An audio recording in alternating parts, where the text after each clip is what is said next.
महाराष्ट्राच्या गावागावातील जिल्हा परिषद शाळा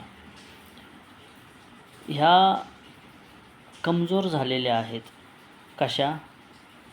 तर काहीच्या भिंती खचलेल्या आहेत, काहीचे पत्रे फुटलेली आहेत, तर काही जागांवर शिक्षकच शिकवण्यासाठी उपलब्ध नाहीत. या आणि अशा अनेक कारणाने महाराष्ट्रातील शाळा ह्या बंद पडण्याच्या मार्गावर आहेत. आणि शेतकरी आणि कामगार वर्गाची जी मुलं आहेत, ती मुलं कुठे शिकणार हा प्रश्न उभा पडलेला आहे. शहरातील लोक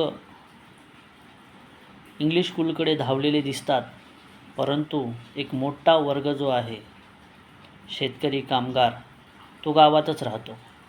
आणि याच वर्गाच्या खांद्यावरती आहे ती देशाची प्रगती टिकलेली आहे.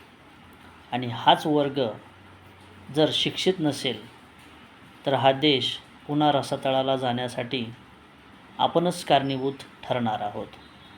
त्यामुळे सरकारने जिल्हा परिषद शाळांकडे लक्ष द्यावं, शिक्षक भरती करावी, शाळा परत दुरुस्त कराव्यात, नवीन बांधाव्यात आणि त्यांची संख्या कमी होण्याच्या ऐवजी वाढवावी. जसा सर्व शिक्षा अभियानाचा दर्जा होता, त्याच धर्तीवर परत 100% प्रयत्न सरकारने करावेत. सध्या तरी सरकार असं करताना दिसत नाही. म्हणून ज्या त्या गावातील लोकांनी आणि ग्रामपंचायतीने पुढाकार घेऊन जिल्हा परिषद शाळा चालवाव्यात, ही जनतेला आणि सरकारला नम्र विनंती.